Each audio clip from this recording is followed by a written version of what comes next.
드러나는 건강한 잇몸은 모든 사람들의 소망.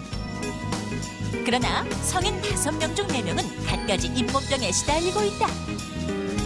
찬물만 마셔도 이가 시리고 피와 구름이 나고 잇몸이 흉하게 주저앉고 당뇨가 있으면 더 심해지고 심하면 수술까지 해야 하는 잇몸 질환. 당신의 잇몸은 건강하십니까? 네, 오늘 스튜디오를 이렇게 치과를 꾸며놨는데요. 꾸며만 놔도 무섭네요, 이 의자가. 그 나이가 들어서나 어렸을 때나 이 치과 의자에 앉아 참 무서워지는데, 오늘은요, 우리 이 건강한 이, 보기 좋은 이를 사실 받쳐주는 게 잇몸이라고 하는데, 잇몸의 질환에 대해서 알아보도록 하겠습니다. 예, 웬만하면은 그쪽 의자는 저 가까이 가고 싶지가 않아요. 무서워요. 그래요. 요새 찬물이 반갑지 않다. 찬물은 좀 멀리하고 싶다. 이런 분들이 꽤 되실 것 같습니다. 시청하시면서 동감하시는 분들이 계실 텐데 우리나라 성인의 80~90%가 바로 잇몸병을 갖고 계시다고 하거든요. 신윤주 씨도 찬물? 저도 개인적으로 요새 좀 시려요. 시려와요. 애 낳기 전에는 멀쩡했죠. 그러니까 잇몸이 역시 조금 영향이 있는 것 같아요. 그래서 겉으로 보기에는 멀쩡하지만 이 잇몸 질환을 갖고 계신 분들이 꽤 되기 때문에 그렇죠. 오늘 좀 알아보도록 하겠습니다. 평소에 치아 예쁘기로 유명하신 서건순 씨 오늘 나오셨는데 어떠세요? 서건순 씨 잇몸도 건강하세요? 네, 저는 평소에 사실 웃는 걸 참 좋아하거든요. 근데 사람들이 저 웃는 모습을 보고 참 보기가 좋다 이렇게 얘기를 하시는데 그거는 제 치아가 튼튼하고 아마 가지런하기 때문이 아닐까 하는 생각을 해봅니다. 그런데 이런 저도 요새는 좀 과로하고 하면은 잇몸이 붓기도 하고 또 요즘은 아주 이가 좀 시린 그런 느낌도 있는데요. 역시 나이가 들면 잇몸 예방을 철저히 해야 된다. 이런 얘기가 있는데 오늘 정말 좋은 거 많이 배우고 갈 수 있을 것 같습니다. 서건순 씨가 웃는 걸 잘 웃으시잖아요. 네. 근데 그것도 이가 건강하고 이가 자신 있으면 잘 웃게 되죠. 그럼요. 저는 이가 좀 어긋난 게 있어서 웃을 때 이렇게 오늘 근데 이제 잇몸에 대해서 자세하게 좀 알아보도록 하겠습니다. 근데 이제 잇몸 하면은요, 여러 가지 그 증세들이 나타나게 되는데 오늘은 그런 사례들을 통해서 이런 사례들은 어떤 것인가 아마 여러분도 많이 해당되는 게 있을 것 같은데 자, 우선 하나가 양치할 때 이렇게 양치하면 이제 치아가 이렇게 뱉으면은 그래서 항상 빨갛게 이렇게 좀 피 같은 게 있으면 좀 기분이 좋아요, 좀. 그거 벌써 위험한 징조래요. 그거 하면은 내가 양치를 잘했구나. 이게 지저분한 게 나왔구나 하는 생각이 들거든요. 좀 잘못 알고 계신 것 같은데 하여튼 사례부터 먼저 보고요. 오늘 하나하나 좀 짚어보도록 하겠습니다.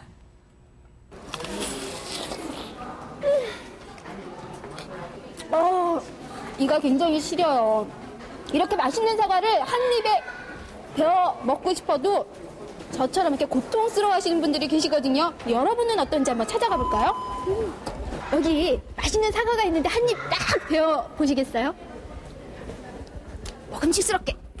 어른 주먹만한 사과 한 입 베어 물기가 쉽지만은 않은데요. 많이 드시잖아요. 노력은 하는데 마음대로 안 되고.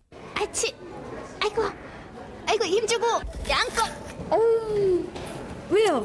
시려워요. 아우 너무 맛있다. 양미간부터 찡그려지고 아니 왜요? 피까지? 이렇게 피까지 났어요. 여러분도 사과를 이렇게 베어 먹다가 피가 난 적이 있으시죠?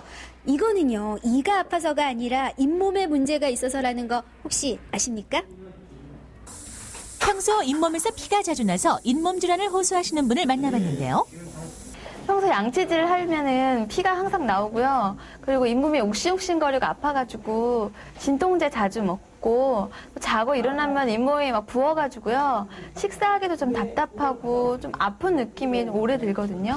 누구나 한 번쯤 경험했을 일. 잇몸이 붓고 피나고 심한 염증까지. 잇몸 질환 원인은 뭘까요?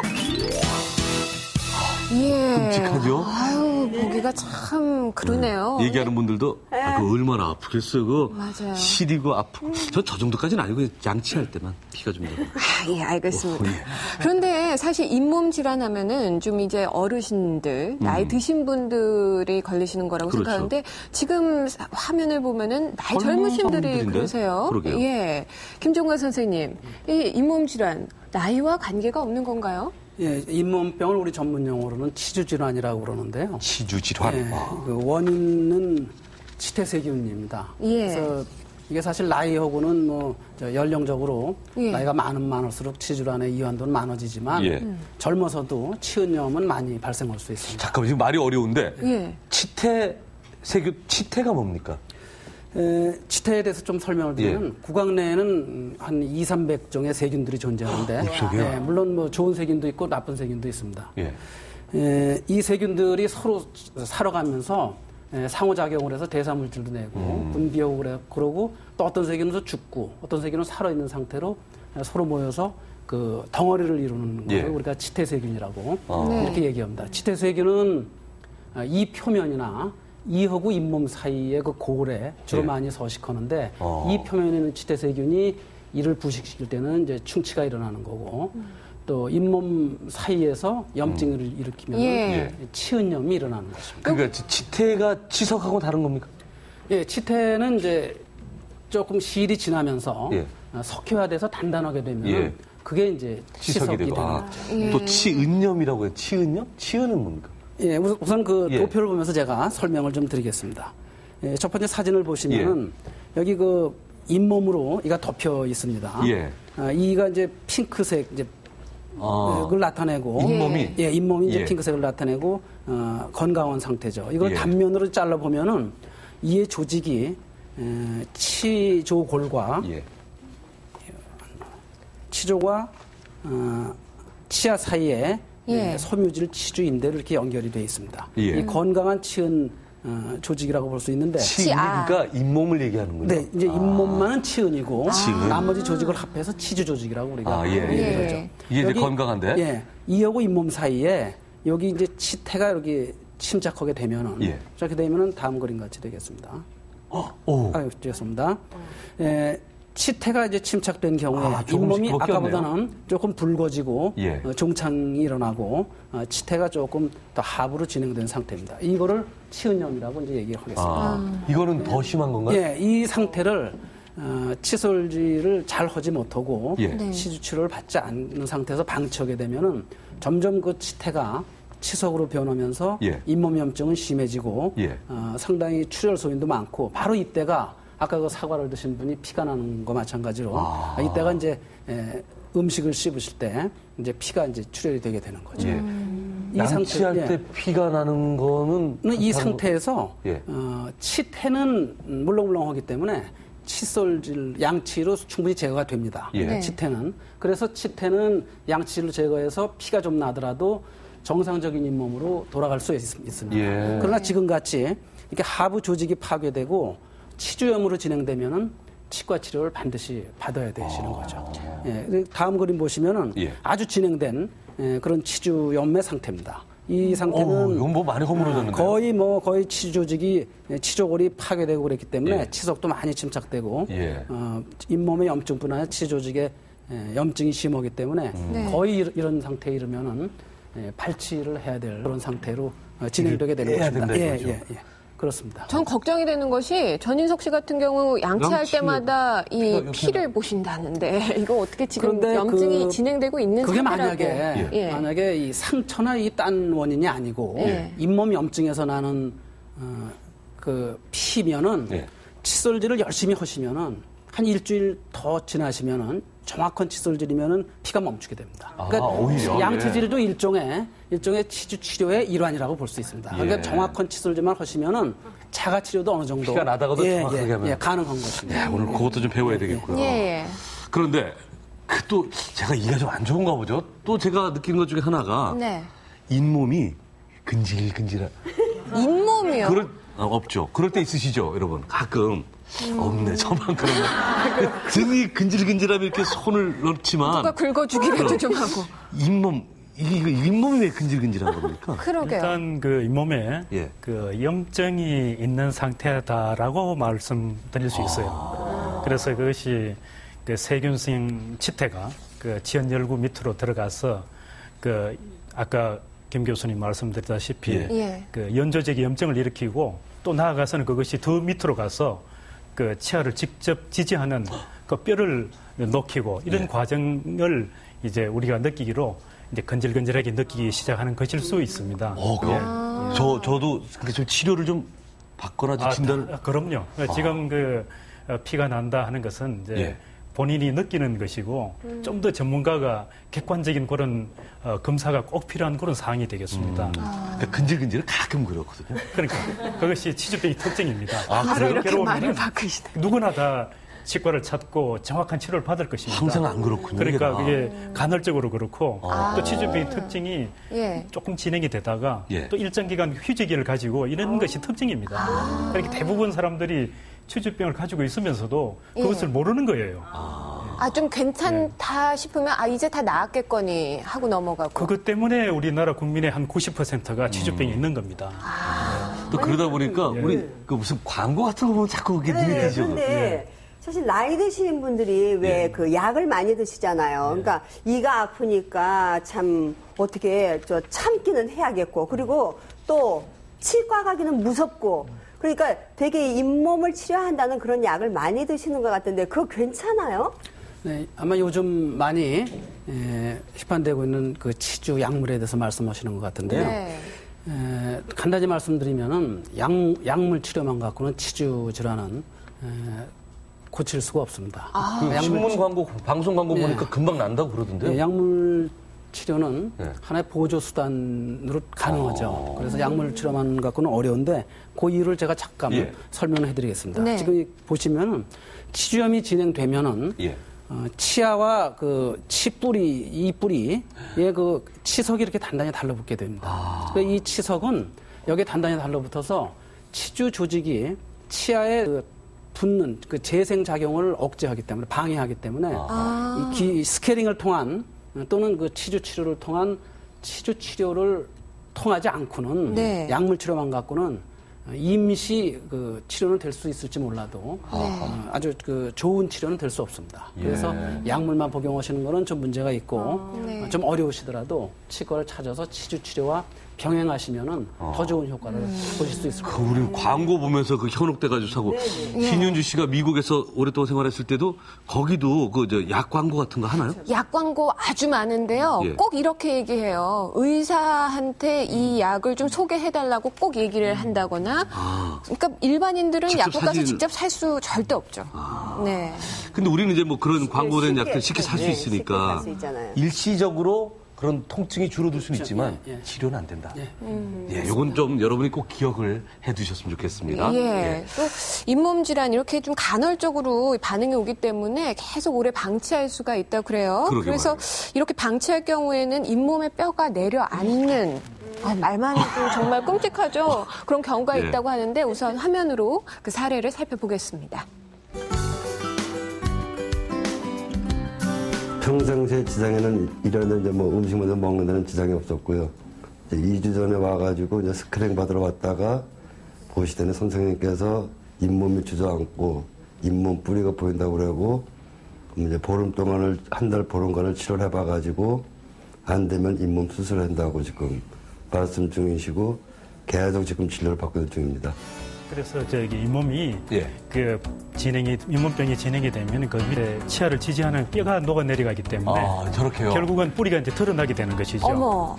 그래서 그 뿌리가 드러나게 되면은 그 민감한 사람들은 금방 그 시린 증상이 나타나는 겁니다. 물론 사람에 따라서 개인차가 있기 때문에 저렇게 뿌리가 드러나도 모르고 지내는 사람들도 있어요. 그래요? 또 다들 바쁘게 자기들 일에 충실하다 보면은 조금 뭐 개의치 않고 지내는 수도 있고 그렇지만 이제 치아를 지지하는 그 뼈가 녹아 들어가는 것은 그거는 이제 그 치아의 그 수명에 관계가 되기 때문에 대단히 중요하다고 얘기할 수 있습니다. 저런 게 녹으면 아파요? 그것이 아프면은 좋은데 대부분은 큰 자각 증상 없이 이렇게 진행이 되는 경우가 많아요. 그래서 그냥 아까처럼 그냥 건질건질 하다든지 혹은 잇몸에 출혈이 좀 있다든지 이렇게 되면서 민감할 때 느끼고 또 어떨 때는 못 느끼고 하면서 계속 병은 진행이 되는 거예요. 악화되는 거군요. 그러니까요. 네. 그래서 반드시 그 정확한 그 자기 잇몸 상태를 진단을 아는 받고. 것이 중요합니다. 예. 그 스케일링도 마찬가지입니다. 스케일링도 어떤 사람들은 1년 한 번 하면 충분한 줄 알고 또 6개월이면 다 충분한 줄 아는데 잇몸 상태에 따라서 다 스케일링 하는 그 인터벌이 다를 수 있습니다. 아, 그래요? 저 지금 화면에서 본 경우 같은 경우에는 어떤 치료를 받아야 되나요? 우선 이제 그 증상이 잇몸병의 결과로서 뿌리가 지금 드러난 것이거든요. 그래서 우선은 그 잇몸병을 스톱시키는 것, 더 이상 진행이 되지 않도록 중지시키는 것이 우선 기본이고 그렇게 해서 잇몸이 안정이 되면은 예를 들어서 벗겨진 드러난 그 뿌리에 대해서 어떤 뭐 코팅을 한다든지 혹은 2차적으로 그 복구하는 그런 방법들을 생각할 수 있겠습니다. 그런 방법도 있군요. 그럼요. 그렇게 치료를 안 해주게 되면 증세가 없고 잘 모르니까 악화되고 계속 진행이 되는 거죠. 그러니까 내가 그걸 느끼든 못 느끼든 계속해서 뼈는 조금씩 녹아내려가는 거죠. 그러면은 그냥 나타나는 결과는 그 사람이 시리게 느끼든 안 느끼든 뿌리는 조금씩 더 길어져 보인다고. 그러니까 그것이 아주 그 위험한 것이에요. 그래서 사람들은 또 약을 먹으면 해결되는 줄 이렇게 생각하기도 하고 상당히 그 문제가 많은 것입니다. 그렇죠. 오늘 저 여러 번 뜨끔뜨끔한데 저는 사실 뭐 양치는 잘 못하긴 하지만 그래도 열심히 한다고 하고 그래서 스케일링을 1년에 2번은 꼭 하거든요. 6개월에 한 번씩 2월에 했지 그럼 8월 되면 반드시 하려고 하는데 지금 이 선생님 말씀 들어보니까 스케일링 뭐 한두 번 한다고 해결되는 게 아니다라고 얘기하셨어요. 스케일링을 1년에 한 번 해도 충분한 사람이 있고 또 3개월에 한 번 해도 부족한 사람이 있어요. 그래서 그것이 어디에 달려 있는가 하면은 그 사람의 그 잇몸 상태에 달려 있는 겁니다. 그 잇몸의 그 파괴가 어느 정도 심한가, 그 잇몸병의 그 진행 상태가 어느 정도에 와 있는가, 그다음 치아를 지지하는 그 뼈의 그 양이 어느 정도에 있는가, 이런 것들이 정확한 정보가 실질적으로는 가장 중요한 겁니다. 그 우리 스케일링 하는 거 좀 보면서 좀 얘기를 좀 하죠. 자, 사실 스케일링 같은 경우에는 치석을 제거하는 거라고 생각을 했지. 하기 전의 모습이거든요. 그 스케일링은 이제 물론 그 치석을 제거하는 거 맞습니다. 치아에 부착된 그런 착색된 어떤 오염 물질들 전부 청소하는 것인데. 시려. 일반적으로는 이제 그 치료를 치주 치료를 잇몸 치료를 이렇게 두 부분으로 나눌 수 있어요. 가장 예방적이고 기초적인 그 스케일링과 그다음에 그 잇몸 밑으로 그 계속 진행되는 그런 어떤 그 병적인 이벤트를 처리하는 그런 과정으로 나눌 수가 있습니다. 그렇게 스케일링 많이 깨끗해졌어요. 저게 깨끗하게 하는 미적인 효과뿐만 아니라 그 이상의 미적인 것은 오히려 그는 일부분이라고 이야기할 수 있습니다. 건강을 회복시키고 유지하는 그런 것들이 큰 의미가 있는 것이죠. 알겠습니다. 그나저나 지금 저쪽에서 김종관 교수님이 우리 한번 저희 가볼까요? 방청객 한 분을 앉혀두시고 뭘 하고 계시는데 지금 여기 뭘 하시는 겁니까? 지금 안녕하세요. 두려움에 지금 무척 겁을 먹고 계신 것 같은데. 뭘 하신 거죠? 치태 착색제로요. 치태를 찾아낼 수 있는 방법을 여러분들이 알려드리겠습니다. 자, 평소에 이 잘 닦으세요? 네. 잘 안 닦아요. 보시면 갑자기. 모르니까. 이게 지금 빨간 물감이에요? 에리스로신이라는 빨간 착색 약인데요. 이렇게 일단 한번 묻히고 나서 그다음에 양치를 한번 해보시죠. 양치를 좀. 빨갛게 지금 이를 칠했는데 이거 약물을 지금 발랐어요. 이제 이렇게 양치를 하고 나면 됐습니다. 치태는 치태세균에는 염색이 되고 치태가 없는 부위는 염색이 안 돼요. 너무 높이시면 카메라 안 보이니까 이 정도만. 아니 저는요. 제가 평소에 굉장히 이를 잘 닦는다고 생각을 했었는데 그것도 아닌 것 같아요.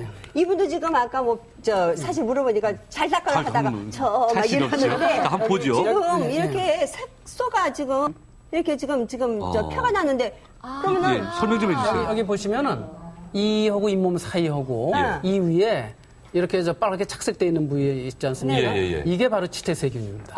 그래서 이 위의 치태세균은 그냥 칫솔질도 제거되지만 잇몸과 이 사이의 치태세균은 그냥 수평 칫솔질로 되지가 않죠. 그러니까 분명히 아침에 양치 잘하시고 그렇죠. 오는데 예. 이분 같은 경우는 예. 치태 세균이 많은 편이에요, 적은 편이에요? 이 정도면? 이 정도면은 적지는 않은 편이죠. 적지 않은. 근데 일반적으로 좀 많이 있나요? 예. 보통 사람들이? 보통 사람이 보통 칫솔 하고 나서 이 정도 됩니다. 근데 그러면은 저기 지금 이가 잘 안 닦인 부분이 저렇게 표시가 나는 거잖아요. 네. 그렇죠.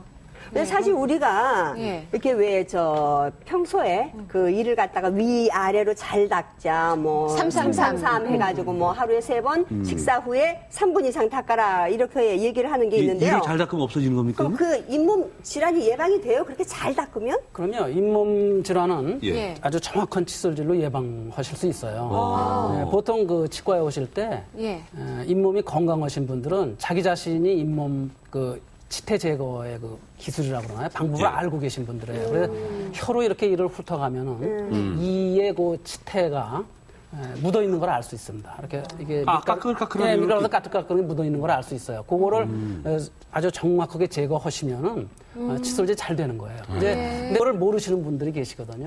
거의 없는 거예요. 그럼 그래요? 까끌까끌한 게 안 느껴져요? 네, 거의 매끈한데요. 그런 경우에 이제 치태 착색제를 써서 염색된 부위를 선택적으로 이제 확인해서 이제 제거하시는 거죠. 그런데 이제 이럼에도 불구하고 전신적으로 질환이 아까 그 당뇨병이라든가 질환이 있다든가 또 담배 많이 피시는 분, 또 스트레스를 가지고 계신 스트레스가 많으신 분들이 이런 분들은 칫솔을 열심히 하고 잘 닦아도 치주 질환이 이렇게 증상 없이 진행되는 경우가 많아요. 그래서 치조골이 파괴되는 경우가 많죠. 그 경우는 반드시 이제 치과를 정기적으로 다니시면서 치과에서 그걸 찾아내야죠. 그래서 수술이든가 치료든가 치료를 해야 되는 겁니다. 지금같이 이게 치태의 양이 이 정도로 이 치은염을 일으킬 정도의 양은 충분히 칫솔질 완전한 칫솔질로 제거가 되겠습니다. 그 양치하면은 제가 자신 있는 게 저는 이 힘으로 잇몸에 피가 날 정도로 그래서 이게 지금 제가 쓰고 있는 이게 일주일 된 거거든요. 이게 옆으로 이렇게 좀 벌어져가지고. 저는 석 달 써도 이렇게 안 되거든요. 칫솔을 좀 튼튼하게 만들어야 되는데 저는 항상 칫솔 부를 때도 이 칫솔 쓰신 지 3, 4일 내지 일주일 내에 이렇게 이거 벌어지는 사람은 칫솔 방법에 문제가 있는 거예요. 칫솔이 나쁜 거죠, 그게. 칫솔 방법에 문제가 있는 거. 어느 재질로 만들어 강철로 만들지 않는 이상은 이거는 이렇게 벌어지게 돼 있어요. 칫솔 방법이 틀린 거고 이거는 이만큼 잇몸이나 치아에도 데미지를 준 거기 때문에 손상을 준 거기 때문에 손상이 잇몸 손상도 숨겨놔야 되겠네 이거. 여기 잘생긴 치아가 좀 있는데 어떻게 이를 닿아야지 치료까지 되는지 좀 설명해 주세요. 이를 잘 닦는 방법을 여러분들에게 설명드리겠습니다. 일어서서 해주시죠. 그 치주 질환을 예방하기 위한 칫솔 방법에는 아까 말씀드린 대로 이하고 잇몸 사이하고 이하고 이 사이에 치태를 제거해야 됩니다. 그래서 보통 이 칫솔의 그 맨 바깥 부위를 그냥 안 되겠습니다. 일단 좀 요 맨 바깥 부위에 45도 각도로 칫솔을 잇몸 속에다 넣습니다. 이렇게 잇몸하고 이 사이에다 넣어서 여기서 롤리 약간 돌려주면서 이걸 쓸어내리는 것 같이 쓸어 올리는 것 같이 위로 이렇게 파내줍니다. 이렇게 치태를 파내준다는 기분으로 이렇게 돌리면서 약간 위로 파내주는 이런 방법이 가장 정확한 방법입니다. 그게 올려만 주는 걸로 이게 치태가 없어져요? 이게 파내는 거죠. 그러니까 약간 굴리면서. 그렇죠. 약간 옆으로 롤링하면서 약간 올려주는 거죠. 위에. 그러면은 이하고 잇몸 사이에 있는 치태가 어느 정도는 오히려 나갈 수 있는. 이렇게 벌어져 있는 칫솔은 이게 안 되겠네요. 그렇죠. 이거는 잘 안 되죠. 지금 여기서 힘이 중요한 게 아니라 그거를 잘 빼내야 된다는 정확하게 파내는 게 중요해요. 안쪽은 어떻게 합니까? 안쪽도 마찬가지죠. 안쪽도 이렇게 여기다 45도로 대고 여기다 이렇게 롤링 약간 하면서 이렇게 파내주는 거예요. 이렇게 파내주는 거죠. 그러니까 아침마다 이거를 돌리고를 잘해주셔요. 그리고 파내고. 그렇죠. 저요. 윗니의 안쪽은 또 어떻게 합니까? 윗니의 앞에 니는 그냥 이렇게 하시면 됩니다. 그런 방법으로 이렇게 하시면 되고 안쪽도 역시 마찬가지입니다. 이렇게 롤링하면서 힘든데 이거는 여기는 이게 좀 맨 처음에 하실 때는 힘드시죠. 힘드셔서 치약을 4분의 1 정도 할 때 한 번 묻혀서 다시 또 빨아내시고 그거 방법이네요. 그래서 한 4번 정도 하셔도 괜찮아요. 치약을 한 번 할 때 한 번 짜는 거 아니에요? 그렇죠. 한 번에 많이 하지 한 번에 많이 하지 마시고 한 4번 정도 해도 괜찮아요. 여러 번 하면 야단 맞을까 봐. 선생님, 저는 그 이쪽 어금니 쪽에 이렇게 혀를 넣어보니까 좀 까끌까끌한데 그쪽은 어떻게? 어금니 위쪽입니까? 예, 위쪽이요. 위쪽입니다. 특히 위쪽에 이 위쪽 여기는 침샘이 있기 때문에 이쪽하고 이 아랫니 안쪽에 침샘이 있기 때문에 치태가 많이 껴요. 그러니까 거기가 제일 많이 끼는 부위인데 거기도 역시 마찬가지입니다. 이렇게 칫솔을 대고 칫솔 대고 이렇게 롤링하면서 아래로 내리는 거죠. 이렇게 아래로 이렇게 돼서 아래로 내리는 거예요. 아래로? 예, 아래로. 이게 처음 하는 사람은 손에 쥐좀 나겠는데요. 이게 상당히 힘들어요.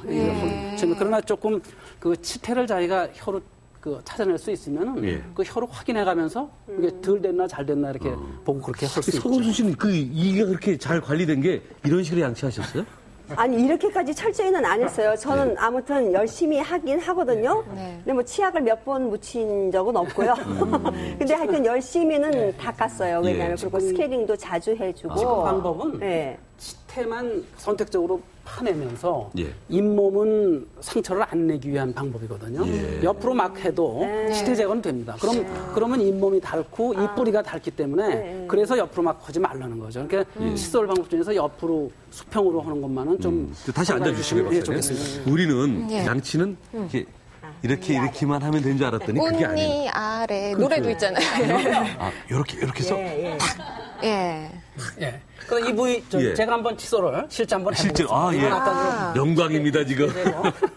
여기 이거 아까 여기다 이렇게 대고 카메라가 잘 보였으면 좋겠는데 약간만 좀 머리를 좀 세워주실까요? 자 머리를 좀 되겠죠? 여기에 45도로 잠깐 다시 가렸어요 지금 박사님. 이렇게 여기서 하겠습니다.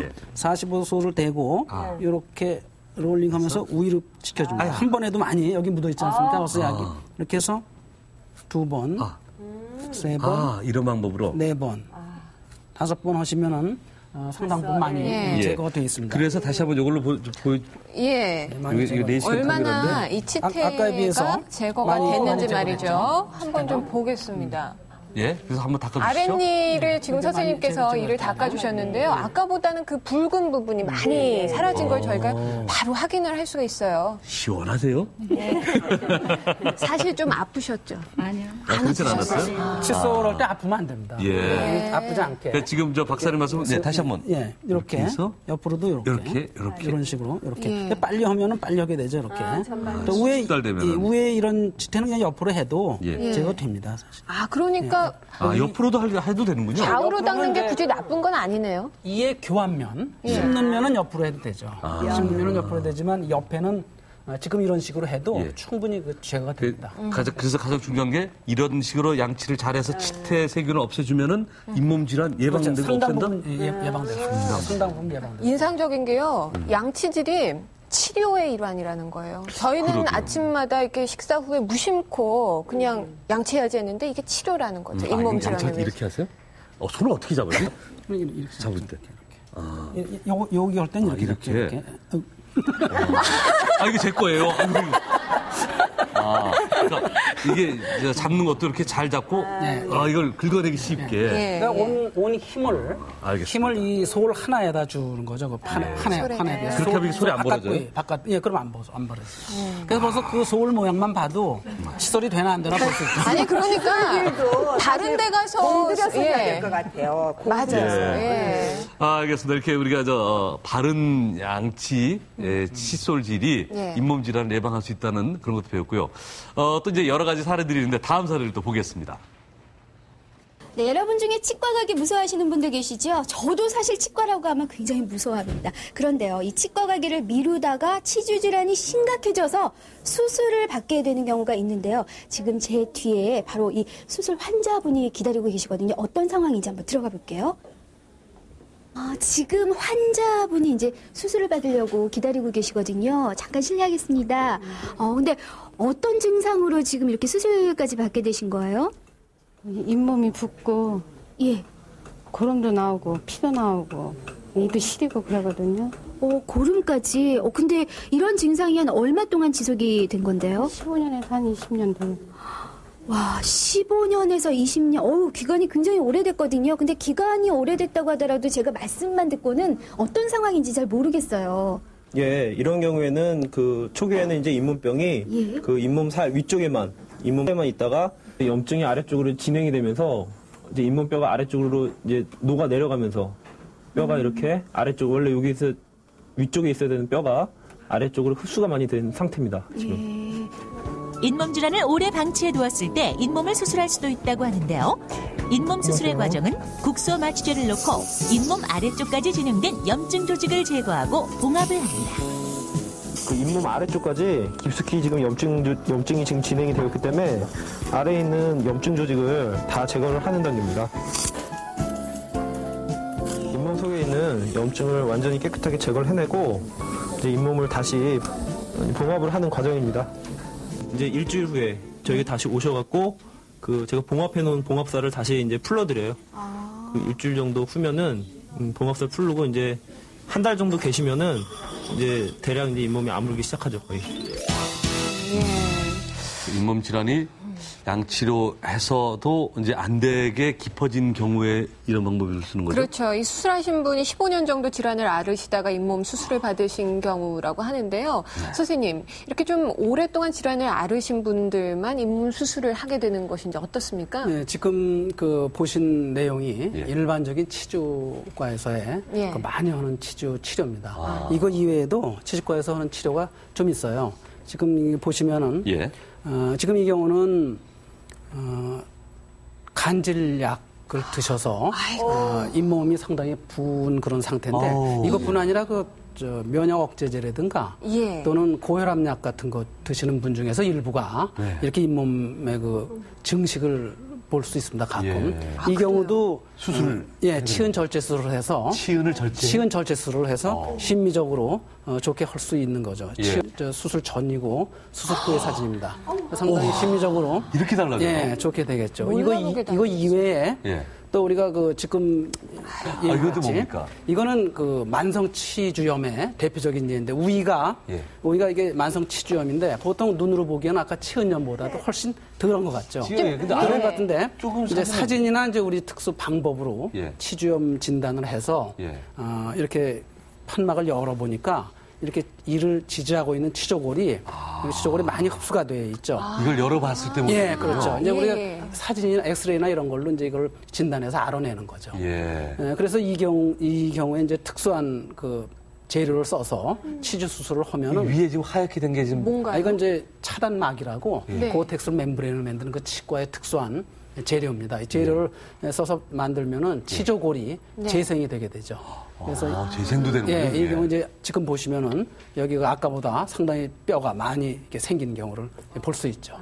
이런 치료도 있고 또 하나는 아까 보신 것 같이 수평 칫솔질을 하면은 이 치아에 이렇게 마모가 됩니다. 이렇게 마모가 되고 충치같이 이렇게 된 부위를 우선 레진 같은 걸 막아주고 이건 이제 이분은 옆으로 양치를 해서 생긴 거예요.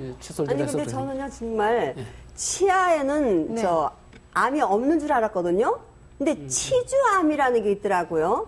그렇다면 아까 방금 본 사람들처럼 잇몸에 염증이 있는 분들이 암으로 발전할 수도 있는 거예요? 암하고 치주염증은 다른 겁니다. 암은 특수한 기전인데. 일단 그거 좀 설명 좀 해주세요. 요 경우는 요거를 잇몸 이식을 하면은 이렇게 아주 아름다운 잇몸으로 이식으로 이제 될 수 있습니다. 치주암 경우는요. 구강내 치주암은 몇 가지가 있습니다. 몇 가지가 있는데 특히 백혈병 같은 것이 구강내에 나타나는 경우예요. 구강내에 아주 우리가 특이한 증상으로 나타나는데 출혈이라든가 지금 사진에서 보시는 것 같이 치은 종창이나 비대 를 나타내고 상당히 출혈 소인이 많은 그런 사진도 볼 수 있습니다. 그다음에는 보통 임신 시에 치은 비대를 볼 수 있어요. 이걸 우리가 이제 옛날에는 암 비슷하다 해서 임신성 암이라고 그랬어요. 이거를. 근데 이제 이거는 스케링이나 간단한 치주 치료를 통해서 이렇게 정상 조직으로 찾아갈 수가 있습니다. 그래서 요새는 옛날에 부르던 암이라고 부르는데 사실은 그게 아니고 그냥 보통 염증이나 마찬가지로 이렇게 치료가 가능합니다. 단 지금 이거 같이 카포시 6종이라고 구강내에 이제 심한 암이 이제 발견 이런 암이 생길 수 있군요. 예, 이거는 이제 그 궤양이라든가 뭐 악취라든가 한의 모양이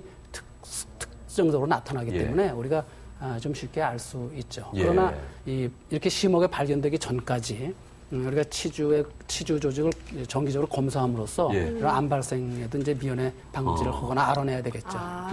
걱정 안 하셔도 되는데 너무 끔찍하죠. 아니, 또 너무 지금 보다 보니까 신경이 쓰여가지고요. 그러게. 근데 이게 일단 기본적으로 양치를 잘 하는 습관을 가지면은 잇몸 질환이 예방이 되고 있는 것도 없어질 수 있는데 오래될 경우에는 지금 보신 이런 수술을 심각한 수준까지 닿게 된다. 그런데 이 잇몸 질환이 다른 병이 있기 때문에 오는 아까 뭐 당뇨병 얘기도 하셨는데요. 그런 사례들이 있죠. 화면을 보겠습니다. 당뇨병으로 잇몸 질환 온다고? 앓게 된 거는 한 10여 년 전부터 앓고 있었고요. 그래서 그 뒤로 계속 당뇨 치료는 꾸준히 받고 계셨는데 몇 달 전에 이를 좀 충격을 받은 일이 있어요. 그런데 그 뒤로 계속 그 음식 씹기도 불편해하시고 이제 음식 씹을 때 이가 닿으면은 아프다 그러시고 잇몸도 보기에 좋지 않고 그래서 병원에 왔더니 잇몸이 많이 안 좋아졌고 그리고 또 이가 많이 안 좋아졌다고 그러네요. 천천히. 아이고 흔들려요. 지금 치주 질환하고 그 전신적인 질환하고는 대단히 밀접한 관계를 가지고 있습니다. 특히 이제 당뇨병이라든지 혹은 그 심장 혈액계통의 어떤 질환들, 만성 질환들하고는 관계가 굉장히 깊어요. 그러니까 지금 보는 저 환자분은 당뇨를 한 10년 정도 앓은 분입니다.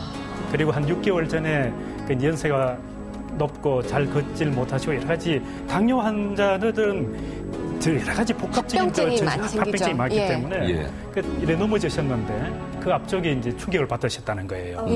그래서 그 당뇨는 뭐 우선 치료를 해도 잘 낫질 않고 또 염증이 있어도 염증이 대단히 빨리 진행을 합니다. 그리고 또 그 밑에 뼈도 골파괴상이 치아를 지지하는 그 뼈가 빨리 녹아내려가는 그런 특징적인 소견들이 있어요.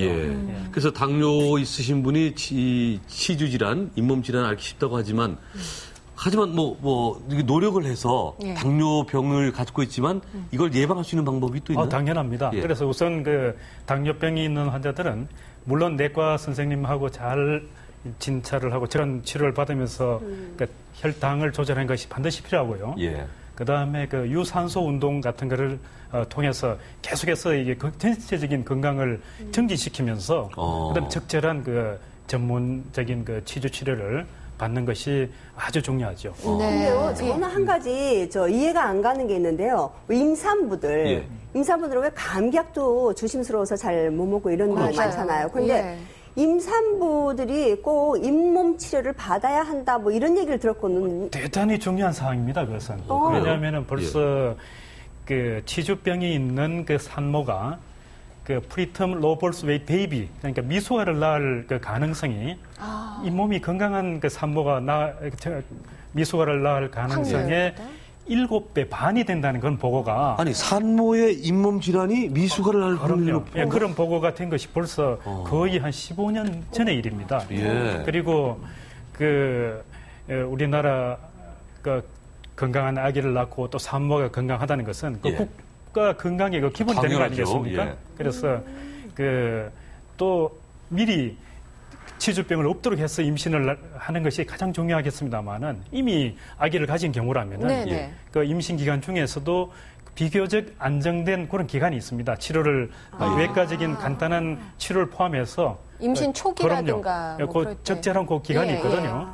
그래서 그 기간에 상당히 그 염증을 줄여주고 또 염증을 진행 속도를 늦추는 그런 치료들을 할 수 있는 것입니다. 혹 선생님 마취 주사 같은 걸 꼭 해야 될 텐데 치료할 때 그런 거 안전합니까? 임산부에게? 국소 마취제의 안정성은 그건 아주 특이한 체질의 아주 소수만을 제외하고는 아주 안정된 것이 그는 아주 입증돼 있어요. 그러니까 치료를 받아야 된다. 그럼요. 그러니까 그 점에 대해서는 조금도 염려하실 일이 아닙니다. 그러니까 임산부가 잇몸 치료를 받아야 된다는 게 정말 사실이네요. 꼭 오히려 치료를 늦춰가지고 몸은 자꾸 무거워지는데 잇몸병은 점점 심해지고 그래서 나중에 아주 곤욕을 치르는 경우를 저는 여러 번 봤어요. 요 얘기도 세댁들, 우리 주부들도 혹시 임신을 계획하고 계신 분이라면 네. 왜 웃으실까?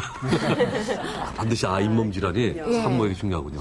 근데 저는 한 가지 임신했을 때는 말이죠. 너무 졸려요. 너무 피곤하고 그래서 양치하러 갈 힘도 없는데 그럴 때는 혹시 구강청결제라든가 이런 걸로 대용해도 될까요? 구강청결제를 이용할 수는 있지만 그것이 아주 제한적인 그런 효과.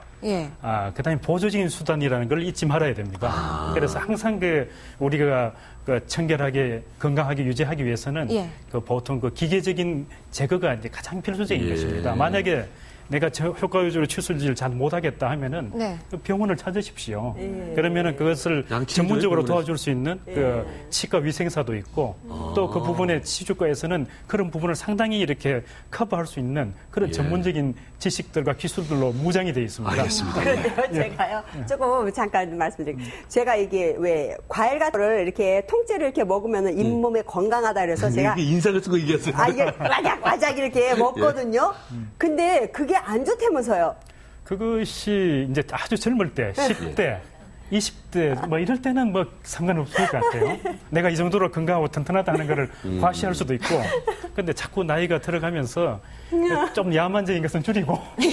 야만적인 거. 뭐 문화적인 거를. 저는 진짜. 문화적인 걸 많이 늘리십시오. 아니, 정말 조심해야겠어요. 조각조각해서 그냥 이렇게 아주 품위 있게 그렇게 드시기 바랍니다.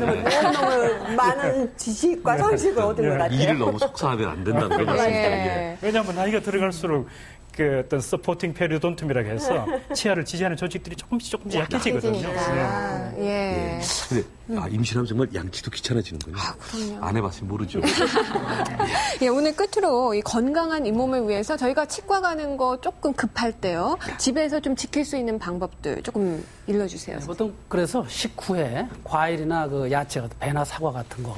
좀 후식으로 드시는 거 생활하시는 것도 괜찮겠고요. 그래서 이제 섬유소가 자정작용을 하니까 치태 제거에 조금 도움이 되겠고 또 정확한 칫솔질 이외에 그래도 100% 되지가 않으니까 지금 말씀하신 가글이나 또는 치실. 또 치간 칫솔이라고 있어요. 이런 거 보조 제품들을 좀 사용함으로써 구강청결에 각별히 신경 쓰시면은 뭐 좋은 건강 유지하실 수 있을 겁니다. 이 선생님. 중요한 것은 김 교수님께서 잘 설명을 해드렸다고 제가 생각을 하고 한 가지만 추가를 하겠습니다. 그래서 우리나라 성인 모두가 자기의 잇몸 상태가 어느 정도에 와 있는지 그것을 알고 계시라는 것을 제가 강조하고 싶습니다. 그래서 내가 잇몸 파괴가 어느 정도에 있는지, 치주병이 어느 단계에 와 있는지, 잇몸 질환의 상태가 가역적인지 혹은 조금 전문적인 치료가 필요한 것인지, 스케일링을 내가 3개월에 한 번 해도 되는 것인지, 혹은 1년에 한 번 해도 되는 것인지, 이런 것이 전부 자기 개인적인 잇몸 상태에 달려 있거든요. 그래서 그것을 가까운 전문 선생님을 찾으셔가지고 내 잇몸의 상태가 어느 정도에 있는가 하는 거를 아시고 관리를 하시면은 아주 좋을 것 같습니다. 알겠습니다. 근데 제가 1년에 스케일링을 2번 하면 뭐합니까? 칫솔이 이렇게 되는 거예요. 그러니까 양치 습관이 지금 제가 잘못됐다는 걸 느꼈고요. 아마 많은 분들이 양치 습관에 대해서 생각을 좀 다시 하셨을 텐데 이걸 이렇게 돌려서 싹 해서 치태 세균을 제거하는 것만으로도 잇몸 질환을 튼튼하게 하고 임산부들은 빨리 치료를 분명히 하고 해야 되고. 무심코 바쁘다고 양치질 할 것이 아니면 잇몸을 지켜야 되겠습니다. 아무리 바빠도 확실하게 하고 넘어가야 되겠네요. 두 분 말씀 잘 들었고요. 내일 더욱더 건강하고 아름다운 일을 가지고 이 시간에 다시 만나도록 하겠습니다. 감사합니다. 안녕히 계십시오. 수고하셨습니다.